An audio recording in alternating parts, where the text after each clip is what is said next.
Cool. Well, good. But the big thing I did this week is I finally finished the fucking Last of Us 2. Here we go. All right. All right. Let's do We're this. gonna do our standard review thing here that I've been doing for the last couple. I'm gonna talk about the good and what I liked. I'm gonna talk about the bad. And I'm gonna give you an overall. Mm-hmm. The good. First off, this game's presentation is fucking immaculate. Okay. Okay, this is All one of the right. best looking fucking games out there. And I'm not just talking about technical level. Technical level, it's great, but like art direction and like there is some of the best art direction for post-apocalypse and some of the best art direction for horror I've ever seen. Ooh. There is some Oh, stuff wow. from this that like straight up like they did better than the Resident Evil team in my mind. Cool. All right. Yeah, That that's a pretty decent bar. Yeah. There's this one boss in the middle of the game that you fight as Abby, who it like is, who like he's it's locked. It was locked in this basement like since the start of the infection, so it's just been like growing and growing and growing, and it's just like fucking like four bloaters and a clicker molded together as a giant fungus monster that you have to fight, and it's just and the way it does the build up, you go in this basement that has no lights, and all the doors are locked, so you have to start the power. So you start the power, and the doors open, and now a bunch of fucking clickers got out. Oh. So you have to sneak past and murder the clickers, and then you like go to this door that's just been fucking decimated. Just like, and you look inside it, and it's just blood and fungi.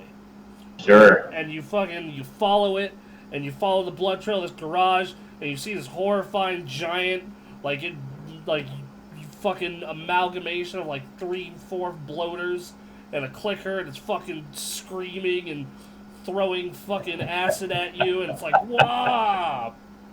Ugh. And then halfway through the fight, one of the clickers tears out of its body, so you have to fight the fucking clicker and the fucking giant bloater zombie at the same fucking time. And it's just like, wow! By the way, we got a comment, Bronson. What is a clicker? A clicker is, kinda.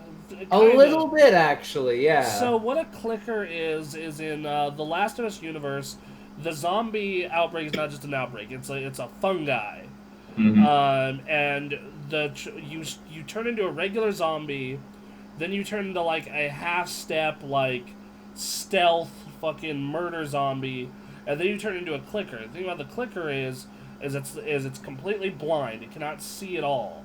So like the fungus grew over its face, kind of. Yeah, the fungus took over its head, so now it just has complete control of this body, but it can't see.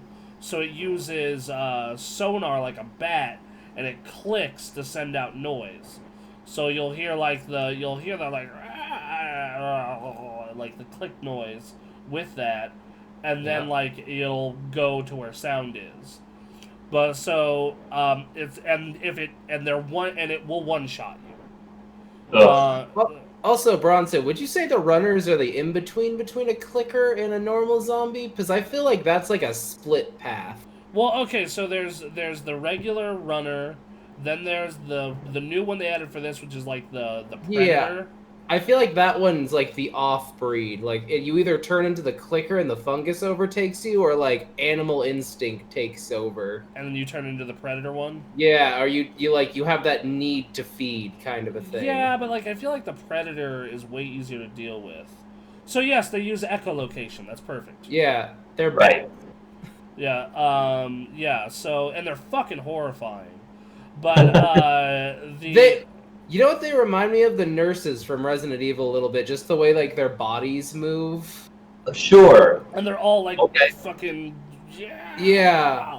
Like I don't know why, but every time I see them, I just feel like I was just like, you got like, I know where you got this idea from. So did you finish the game? I know you were playing it. So I've gotten a total of about an hour in. Okay, great. So you got to see the twist from the beginning. Yeah, I literally got to the twisty part where it gets all twisty, and then I was like, I'll get back to this in the morning, and it's. But yeah, never. they do horror theming really well in this. In fact, some of the best parts are when it just turns into a straight horror game. In fact, Sure. That's always fun, yeah. in fact, the way I'd put it is The Last of Us 1 feels almost completely post-apocalyptic with horror theming, versus this game actually has like horror moments in it. Okay. And that's yeah, and it's so yeah, like there's that was an example. They've added in Uncharted style set pieces, and they are fucking fantastic. Okay. So pro that. Yeah, like they fucking like you have that like there's this giant like horse chase through like a burning village, and there's this thing where you're climbing this giant skyscraper and you like fall down and like have to navigate, and like there's chase scenes and whatnot. It's really they're not there's not a ton of them. It's not like Uncharted where it's like once a level. It's Right. not like a cinematic chase scene per level, basically. Yeah, but it's like there's enough of them that it breaks up the like stealth, brutality like thing they got going on there. Sound design is amazing. Right. If you can play this in surround sound, play it with good headphones, find a way. Like Yeah. it just the way you get different audio cues from the clickers and the dudes around you and like that kind of stuff. The stealth gameplay is my second favorite stealth action game of this generation. It is super good. Like I love going into these situations where you're like you'll be at a cultist camp and you'll be like, all right, I got 2 arrows, 2 bullets, a silencer that's only good for 1 bullet, and a bottle. And Good luck. There are 20 dudes. Right. All right. Yeah. Well, I'm gonna MacGyver my way out of this shit. Bronson, so question, is it I didn't make it far enough in the game for this, but is it kind of like Uncharted where like when you're in that situation with the camp and like you take out a dude, do you drag him into a bush so other dudes don't see him? So kind of like Uncharted-esque in that sense?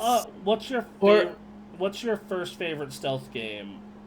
Good question. Oh, of this generation? Metal Gear 5. Metal Gear 5 easy this generation. Period. Okay. That's a way bigger question. So what you do is you grab them, and so you can drag them into the bushes. In fact, this game added a new thing where you would lie on your stomach or crouch or be standing. So like, and depending on the height of the grass, it'll hide you better. So like, I've totally had moments where I'm like literally lying in grass. I wait for the dude to walk by me, get up, grab him, drag him down into the grass, and snap his neck so no one else can find him. That's Horizon Zero Dawn. I like that. Yeah, like so it does a like there's a bunch of stuff like that. Like there's this set piece where you're like you have to cut through like a farm, and it's like heavily guarded, and like I'm like in the cornfield, like just like sitting on the outskirts of the cornfield, just like okay, waiting for that guy to get close. Boom, drag him into the cornfield. You know, so there's that. I like the fact that like yes, I love the fact that you can do a perfect stealth run, but I also love the fact that if your stealth run goes to shit, you can run away, get back into stealth, or that you can choose to just play it as a straight up shooter if you want to. That is nice. Yeah, like granted, playing as a shooter is a lot harder because limited ammo and resources, but you can do it if you want to. Right. And it's just like this real like. And either way you do it is fun. Like when you fucking perfectly stealth your way through, you're just like, fuck yeah. It is the most satisfying feeling when you stealth at like 20 dudes. Yeah, but like it's also super satisfying where you're just like, well, I've been spotted. Time to get around to all this murder. Yep. And like it's this really cool like. And, like, you feel satisfied in a way because you're like, well, I turned that bad situation into something that worked. Right. And actually, one of my favorite things I've stated in other podcasts is like people are making like John Wick ass compilations from this game. Well, they'll be like headshot one dude, throw a bottle, stab him in the neck, run off the ledge, dive onto a guy, fucking because now they're like jump kills and all this different like mobility stuff they've added. Do they have little animations added in? They have what animations? Do they have like little animations? Like if you jump and kill someone, is it like a little animation, or is it just like it's going with the flow of the game kind of a thing? It's kind of both because like you jump off and then it goes into the animation for the murder or for the attack. Yeah. So yeah, it's a little bit of both. Okay. But yeah, like so like it has this amazing presentation, like just the art design. And the gameplay is also the gameplay, like, you can play factions against each other. Because you'll have, like, this faction of cultists fighting this faction of hunters.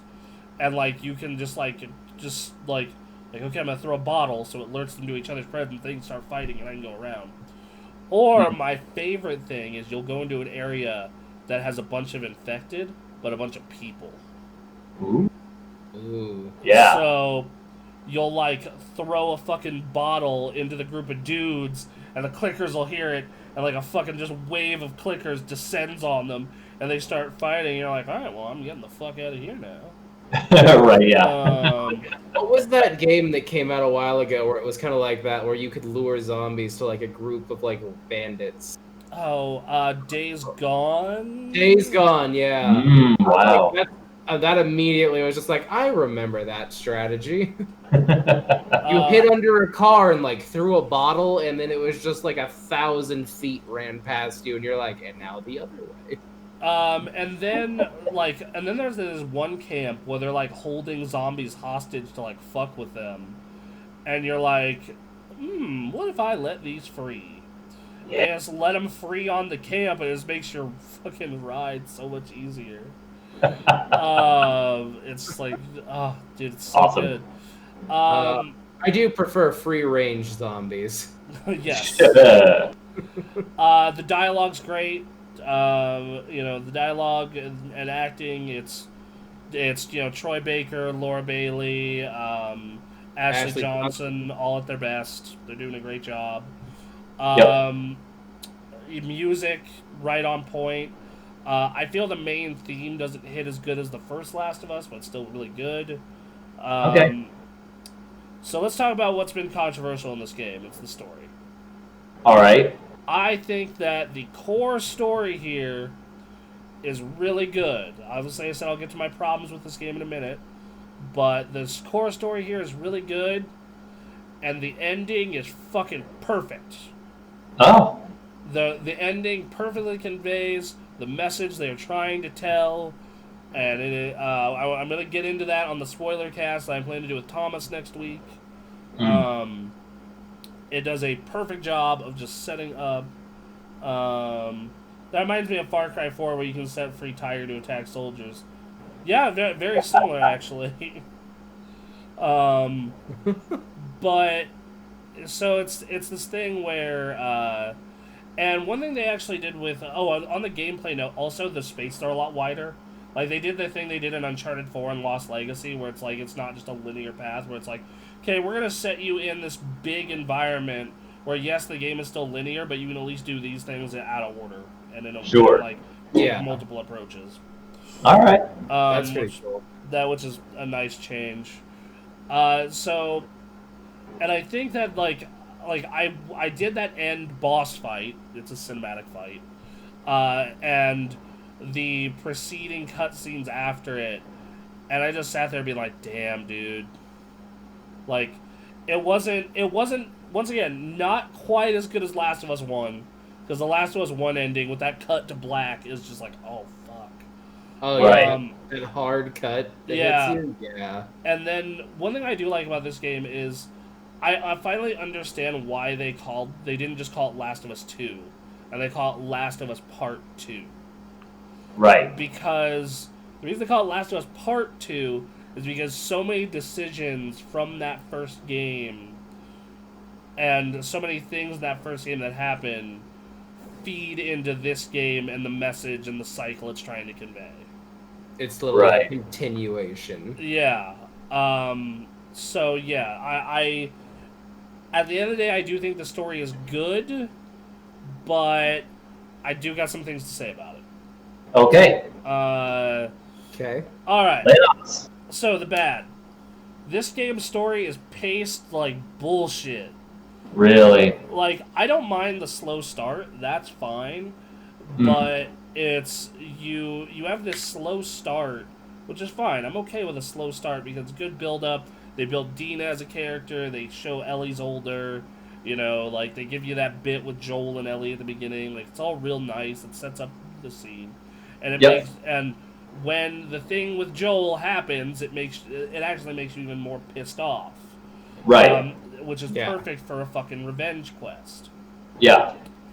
The problem is in the second half of the game you play as Abby. Now, Mhm. I have nothing wrong with Abby as a character, actually. I think she's actually a good character. She's fairly likable. She has a good heart. You know, and you understand why she did to Joel what she did to Joel. But the thing is you play through the entire first half of the game as Ellie, and like you murder most of the WLF. That's Abby's faction, and pretty much all of her close friends.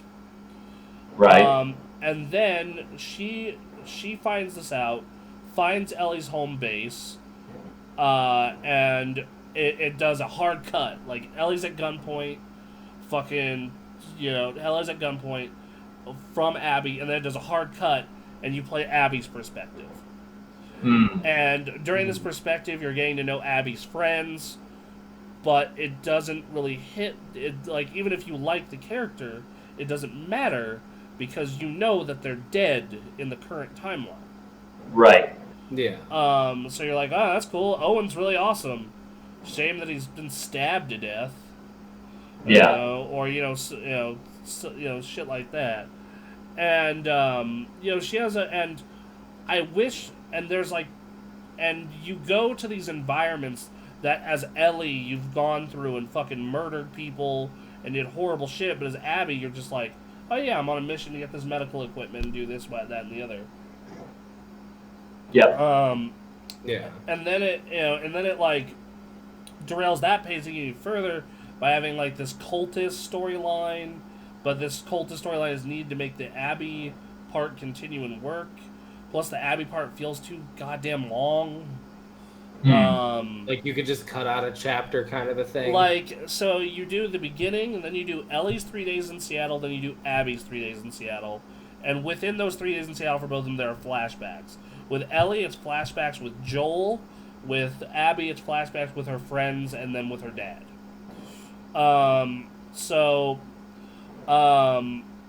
And you...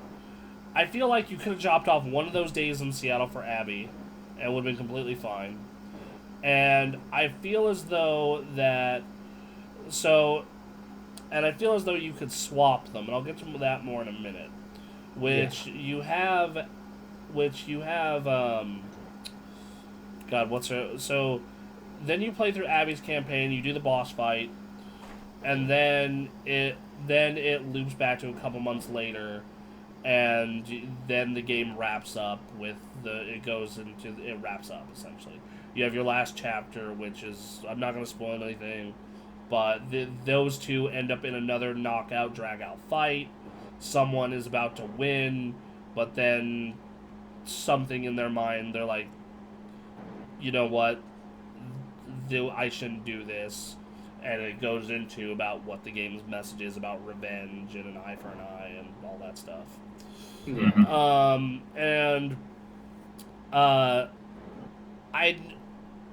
Right when I was playing this game, I kind of thought of how you would make this more coherent, and after playing it more, I 110% know how you would make it more, make it a better story, pacing wise. You keep that intro exactly the same. It is a great call to action. It is it gets you invested early. I think the people who are complaining about it are just dumb because of the leaks. Also, Abby is not trans, as it turns out. And there is a trans character in the game, but they literally mention it like twice, and it has to do with the religious cultist plotline, and that is it. I don't know why people are mad about this. Because they only got a selected amount of information and they crafted their ideas of what the game was from there. Exactly that. So Ugh, people. So I played through the. So this is what I would do to fix the storyline. So you do the intro exactly the same, but instead of fucking Ellie going on revenge quest to start the game, the real meat of the game, you play as Abby. Right. And here's why. There's a couple reasons why. One, as the player, that would be shocking as fuck. Mm-hmm. Because like I don't want to play as her. She just murdered my dude. Like what the fuck is happening here? It'd be shocking. The player would be off tilt. It would be but then because even in the regular playthrough, I grew to like Abby, and Right. then you would get more attached to her friends, you know. Yep. And then then you would go play as Ellie, and you would have to murder them, and you'd be like, oh no. I Yep. don't want to fucking murder, so and so. Yep. I like them. Yeah, they're good people. They help me out get medicine for this person or that person, and it makes it so like the revenge quest has like even more weight to it. And Well, so like that's the balance though, is that what you're proposing works because you get to know these people, it makes their deaths a lot harder. But on the other end, like when you consider what message they're trying to communicate at the end, having the first half where you just blow through and kill people, and then like the second half, I think their intent was for you to learn about them and then like be like, oh shit, what have I done? But the problem is in video game world, we're like, oh, all right, that person's dead. I'm not going to get emotionally invested in that person because why would I do that to myself?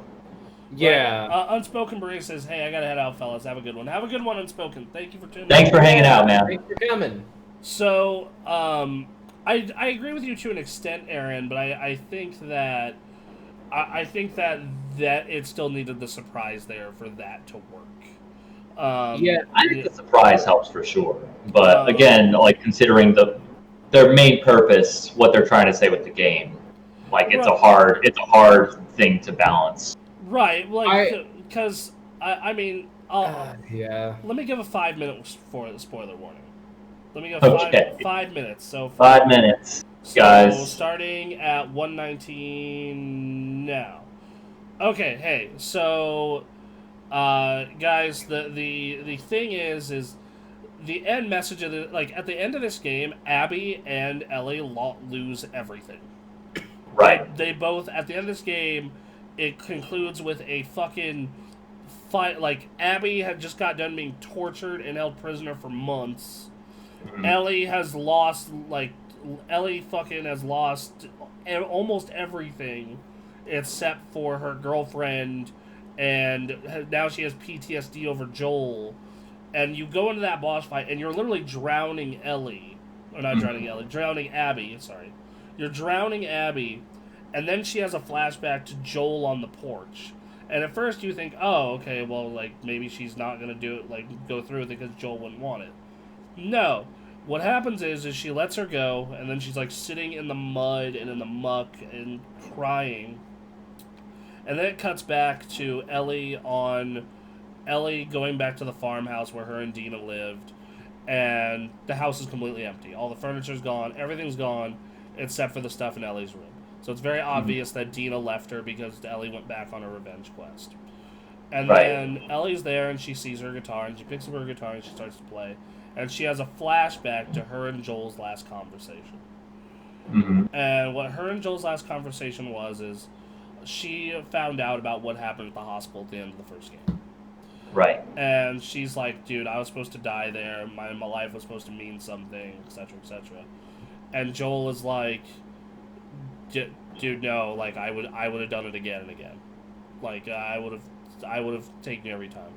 And she's like, I don't think I could ever forgive you for that, but I'd like to try. And then Joel says, I'd like that. And then like they both stand there on the porch, and then cuts back to Ellie playing the guitar.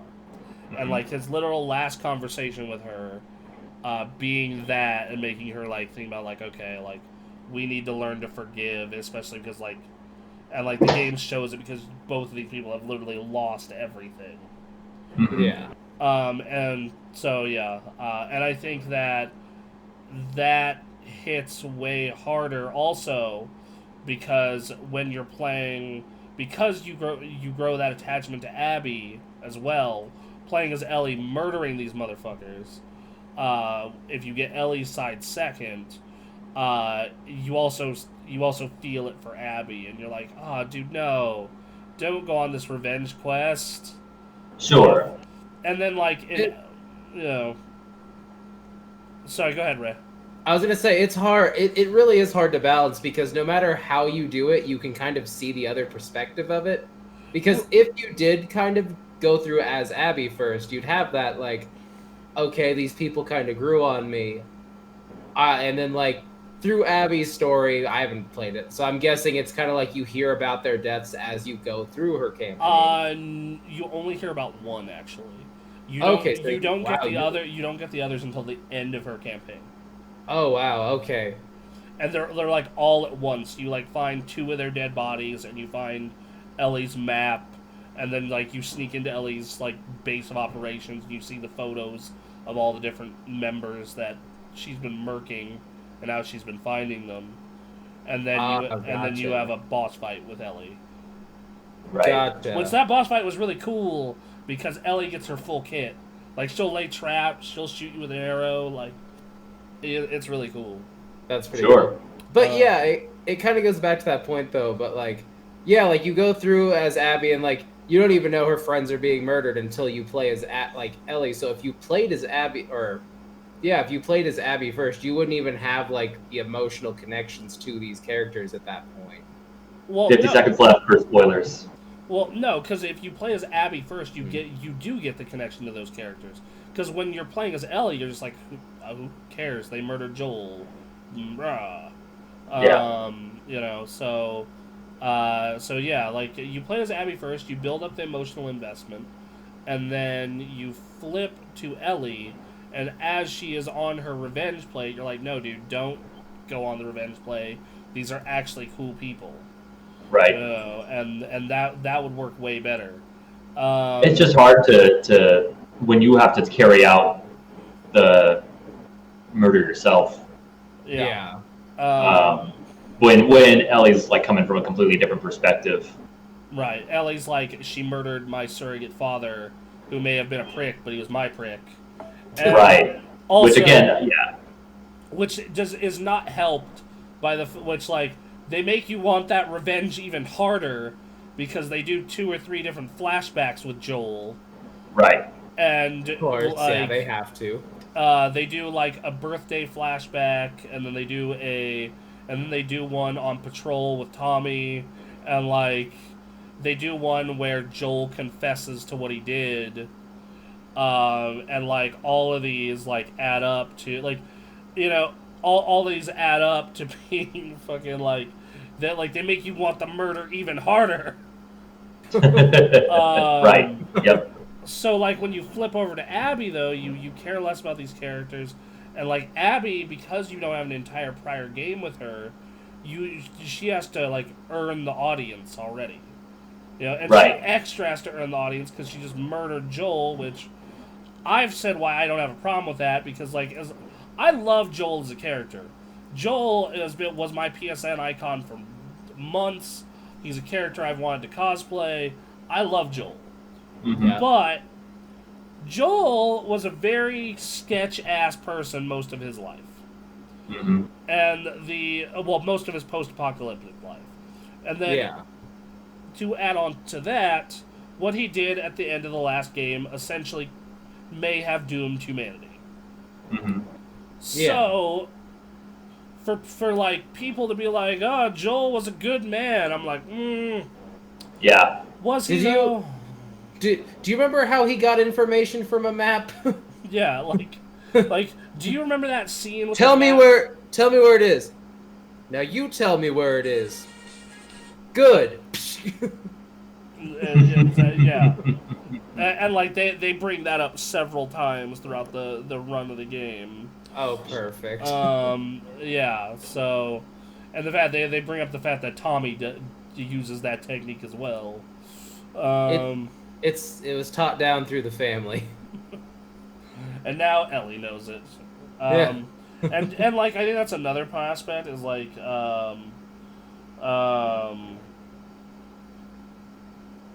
another aspect of it is the fact that like you notice that she becomes more and more like Joel as the playthrough goes to the game. Except Oh God, no. unlike Joel, she regrets the horrible shit she does. Right. To an extent, I think he did like certain things. Yeah, I think he did for certain things, but I also think that like not in the way Ellie does, where like she has like PTSD for some of it. Yeah, that's fair. So flipping that around. You know, flipping that around though. So that's my main complaints with the story. Is I think like Quinn. I don't think it's told poorly. But Quinn said it's a good story told poorly. I say it's a good story told in a mediocre fashion, I guess is the way I would say it. It could be improved. It could be improved in a big, big way. From Yeah. a gameplay standpoint, they basically improved everything about The Last of Us. I think it's a tad too long. I finished it in 20 hours exactly. And that's considered fast for a playthrough of it. So like I said, because I think you could honestly chop off one of Abby's chapters, and Okay. like half of the end chapter, and still get a game that is more than like good length. You'd get about 2 to 4 hours back, and still be able to get this story across and everything. But I actually, even with it being a tad too long, I didn't mind it because the gameplay was so damn fun. It's Right. just that, like, at times it was just like, okay, like another full of rooms full of dude I gotta dispatch. Yep. You're like, So, Enjoy. well, at least I picked up this Twinkie and pencil. yeah. So overall, I think it's a great game. I think that a lot of people went into this with preconceived notions because of the leaks, and they wanted to be mad at it. And they wanted to be mad at it because its director is being kind of a shit on Twitter. And He does have a bit of an attitude. Yeah, like there's a bunch of like I think it's just a bunch of ancillary shit that's surrounding this game that's causing a lot of negativity towards it. But I had a great time with it, man. It has some flaws that also finding where one more thing on the negative, finding where to go sometimes, like where the fuck am I supposed to be going? And it's Sure. like I feel like a waypoint indicator would be nice on occasion. Wasn't there a magic arrow that told you where to go? If you stay lost long enough, it will. Got it. That's right. You can't like hit a button. No, it's you. It's the game has to give like pity you enough to be like, oh, you're dumb. It's, Wonderful. It's not the tracker stats where you look at your phone and a giant arrow pops up on the screen, No. being like this way. Not at all. So yeah, but overall, I like it. I think it plays great. I think the presentation's fantastic. I think the music, the story. My only real issue is the pacing of the story and it drags a little bit. And it was bad enough to where it brought this game from a 5 down to a 4. Jesus. Like it was bad enough to where I came out of this being like just like where like I feel like doing Abby first made a lot more sense. I feel as though like the end act could have been a little shorter. I feel as though that while of like half of half of Abby's crew is really awesome. The other half is just kind of good, okay, and then like they don't weave the cultist side story in well enough. Okay. But That makes sense. But the end message and end story they're trying to tell and how well it's acted made me still really enjoy it. And yeah, 4 out of 5. Which, fuck, if that is not the theme of the year, it seems for me. Right. It seems all the really good games, I do not like them enough to give them a 5. But, you know, I like. Do you have any 5 games this year? Not yet. Man. I think my first 5 might be coming up pretty quick here. Ghost. You think Ghost is gonna be it? I think Ghost is gonna be it. All right. I'm hoping. It has that art style I like. It's got the combat I like. If it has a progression system, I'm done. Like if it gives me a number telling me how good I am, it's game of the year. Just tell me I'm good. No, tell me I'm decent that I can get better. like playing Bloodborne and just watching your stats go up. That was what kind of did it for me. I was like, well, I only need 400,000 more souls to tell me I've gotten a little better at the game. Wonderful. Oh lordy. Man. But yeah. So. All right. I mean, here's the thing. I think and I'm not like counting Persona 5 Royal because they add a bunch of stuff, but it's still P5. Yep. And I have not played Animal Crossing yet, so Which Animal Crossing. What? I thought you started Animal Crossing. I bought it and I've played like maybe 2 hours of it. Like it's. Oh, it's your Last of Us 2. Yeah. Yeah, I don't know. It's a real good Animal Crossing. I don't know if a real good Animal Crossing is Game of the Year quality. I know it got us through the first half of this year.